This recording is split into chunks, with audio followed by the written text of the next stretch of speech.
Spoilers ahead. The movie, Red Sparrow, happens in a time where the US and Russia are still having conflicts with each other. Not like using soldiers in a full-blown war, both governments are using skillful spies to target and extract highly confidential information from each other. In Russia there is a group called Sparrow School, in which attractive young girls are used as spies who have mastered the art of seduction. The movie starts with the introduction of Dominika Yegorova, a beautiful and innocent prima ballerina, a female lead ballet dancer. She is looking after her single mother, who has a poor medical condition. One day, after leaving her mother with a caretaker, Dominika rushes into the makeup room to get ready for a special event, whereas important people from all over Russia will attend. At the same time, Nathaniel Nash, who is an intelligence officer for the CIA, receives a secret message. In the makeup room, Sonia, classmate and rival of Dominika, looks at her with the eyes filled with jealousy and hatred. After getting ready, Dominika meets her uncle Ivan, who is the first deputy director of the Russian intelligence service, SVR. He then introduced her to Dmitry Ustinov, who is a politician gangster. His intentions were bad and lustful from the start. Shortly after, at the backstage, she greets her partner Konstantin, who looks like he knows something bad is about to happen. The show begins. Dominika dances beautifully, her moves are elegant and graceful. Shortly after her partner joined the dance, the audience were enjoying their performance. At the same time, Nash, who is meeting one of his assets in Gorky Park, is unexpectedly confronted by the Russian patrol. While Russian police officers were getting suspicious, he made a distraction to ensure safety for his Russian mole, codenamed Marble. He then escapes by rushing into the American embassy and gets into custody. Meanwhile, at the event, Konstantin jumps and intentionally lands on Dominika's leg, and breaks her leg badly. She was then taken to the hospital for the emergency surgery.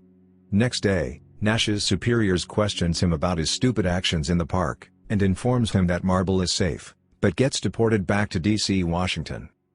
Ivan visits General Vladimir Korchnoi, chief of the SVR. They show the video footage of Nate's meeting in Gorky Park, and ask him to find the marble. Next day, after the surgery, Dominika woke up and she saw a metal frame around her leg, and she got devastated when she realized that she would never be able to dance again. After a few months, Dominika is seen with sorrow in her eyes. She is able to walk slowly, with the support of a walking stick.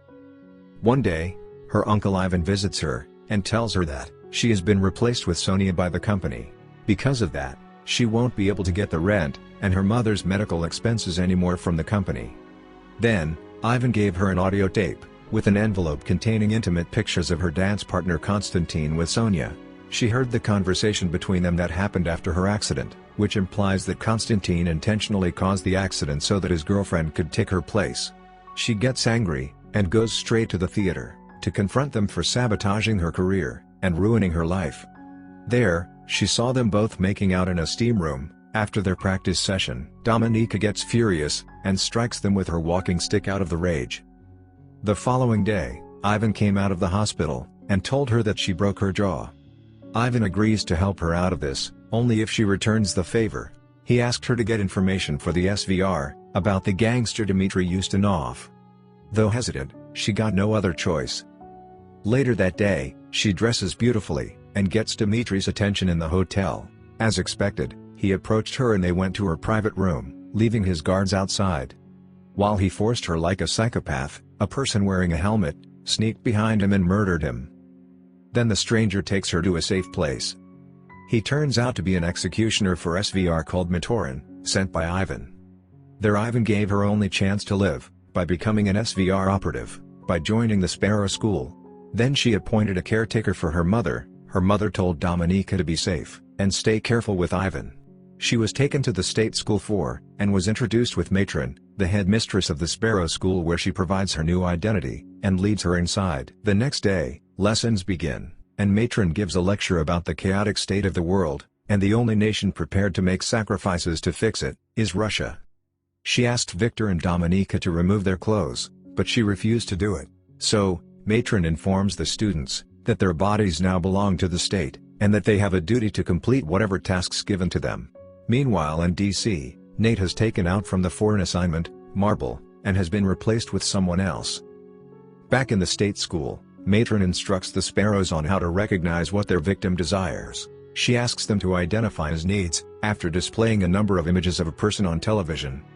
Victor, a cocky student, answers the question incorrectly, and Dominika corrects him. At the same time, Nate finds out that he has been followed by SVR. He asked their superiors to assign him a task, to re-establish contact with Marble, since Marble refused to contact anyone else. Nate got transferred to the nearest city, Budapest, to contact Marble. But the SVR were monitoring Nate's every move in Budapest. The following day, Sparrows are assigned to satisfy a group of soldiers, who have just returned from battle recently. Dominika chooses a young hesitant man, and brings him into a private room, where she makes him feel good, without sacrificing herself. Later that day, Matron explains that Dominika's technique was good, and this made Victor furious. He tried to assault her from the back, when she was taking a shower, but Dominika defended him, by hitting him brutally with a water tap. As a result of the commotion, General Vladimir personally visits the school, to look into the matter. Dominika says that she serves the state, not her fellow student, when he inquires as to why she did it. Following that, Vladimir observes through a CCTV camera, when Dominika is called to the front of the classroom, and asked to describe Victor's wishes. As he enters the room, Matron tells Dominika to give him everything he requests, and find out what he desires. To persuade him to take her, Dominika undresses and spreads her legs while sitting on the table. But Victor, who is still frightened by the earlier incident, walks away without even touching her. Then immediately, Dominika tells Matron that he seeks power.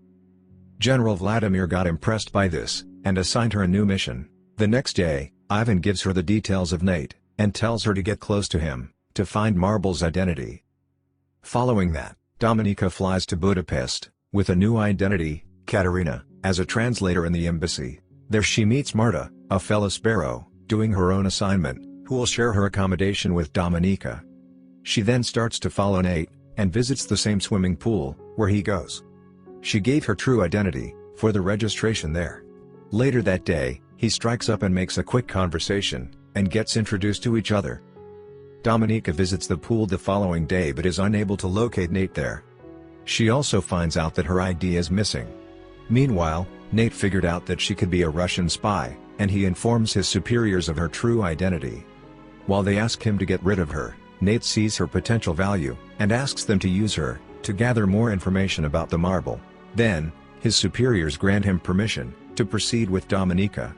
Later, when Dominika goes to the American embassy, she finds Marta talking with Stephanie Boucher, an American politician. Shortly after, Nate approaches Dominika and admits to stealing her ID at the pool. She admits her true intentions, when she realizes that he is aware of her objective. After a brief discussion, the two decide to meet for dinner the next evening. Later that day, Dominika goes to her apartment, and investigates Marta's room, discovering that Marta has been assigned with buying confidential information from Stephanie. Since Maxim kept rushing Dominika to give the reports of her assignment, she follows him to the bar, and while tempting him, she prods into beating her, which was caught on camera. She then threatens him to buy her more time, by sending a positive report to Moscow about her assignment, otherwise she'll report the incident to the police, which eventually will ruin his career. Meanwhile, Nate is waiting for her at the restaurant, but when she fails to appear, he decides to return to his home. But Dominika follows him to his place, without him noticing it. He covertly opens the door for her, when she rings the bell whimpering. She told him that her boss assaulted her, for not sleeping with him. When Nate asked about how she found his home, she turned up the volume of the TV, and asked him about the Gorky Park incident. Nate said he fired his gun to distract the police, preventing his friend from getting caught. Then Dominika tries to kiss him, but he stops her and asks her to go home. The next day, Ivan gives her an unexpected visit, and asks for her progress with Nate, but without any progressive information. She told her about the Swan, in which Marta and Dominika are working together on it, and they need additional funding of $250,000. When Dominika gets to her apartment in the evening, she gets horrified, when she finds Marta's lifeless body in the bathtub. Suddenly Matoran shows up and threatens her by grabbing her neck, by saying that this will happen to those who share secrets. Meanwhile, Nate gets information from Marble, and confirms that Dominika is a Sparrow. Then he convinces his superiors that he can make her work for them. Later that night, Nate reveals that he is aware of her true identity, and asks her to work as a double agent. After he assures her and her mother's safety, she agrees to work for him. The next morning, Dominika got subjected to a lie detector test, to see how trustworthy she is. After passing the test, she demands money, claiming that she can get information from Stephanie Boucher, who is going to meet her on Friday. On Friday, in London, Nate and his boss arranged a set of discs under the table, and stayed in a nearby room, monitoring the transaction through the security camera. While Dominika was waiting for Stephanie at the bar in the hotel, her boss unexpectedly shows up, claiming that he came there for her safety, after what happened to Marta. She then asks him to stay in the room. After a while, shortly after Stephanie checks into the hotel, Dominika convinces her that she was sent by Marta. Then, they made the transaction at her room, and as planned, Dominika replaced the discs with the fake ones, without knowing her boss. After the transaction, Stephanie finds that American intelligence agents are following her. She gets scared and throws the money in the trash, and gets run over by a truck, while trying to cross the road. Russian agents came to know that the transaction had been compromised, and ordered Dominika and her boss Maxim to return to Moscow. Ivan collects the discs from Maxim and apprehends both of them after suspicion. During the interrogation, Maxim gets killed, and Dominika has been allowed to return to her mission, because her uncle Ivan starts to believe her, that she was not working with Americans. Chief Zakharov, while meeting with Ivan, told him that the president is furious about the loss of Stephanie, and asked him to get rid of Dominika. But Ivan defends Dominika, saying that she could help them find the identity of Marble, if they give her another opportunity. Few days later, she gets back to Budapest, and reunites with Nate. However, when she wakes in the middle of the night, she finds out that Nate's getting tortured by Matorin. She plays cool by posing herself as Matorin's accomplice, but when he's sidetracked, she kills him. In the following scene, Dominika wakes up in the hospital, where she had a surprise visit by General Vladimir. He shockingly admits to her that he is the mole, Marble. He said that the Russian embassy refused to let an American doctor save her life. Because of that, he lost faith in Russia's pervasive corruption. General Vladimir asks Dominika either to reveal his name to Ivan, and go home, or else she can continue work with the Americans, because after exposing him, she can replace him as a mole, beyond any suspicion. Following her decision, she gets to the Russian embassy, and requests to speak with the Russian ambassador, claiming that she has the name of the mole. But she demands her freedom as a return to the exchange of the mole's identity. They agreed and arranged an exchange meeting at the airport. Nate walks along with Dominika. In order to confirm the mole's identity, he's got upset and betrayed by Dominika's decision. But Dominika tells him that he'll understand her decision someday. Nate got shocked when they revealed the mole's face. It turns out to be her uncle, Ivan. The whole time, Dominika has been fabricating evidence to frame her uncle for ruining her life. Shocked, Nate plays along with Dominika, and confirms that he's the mole, to save her. However, during the exchange, Ivan gets shot by a Russian sniper. Then we see, Dominika has been honored by the Russian military. Finally, we see Dominika in her home, living peacefully looking after her mother. Thank you for watching. If you enjoyed this video, don't forget to hit the subscribe button so you never miss an update from us.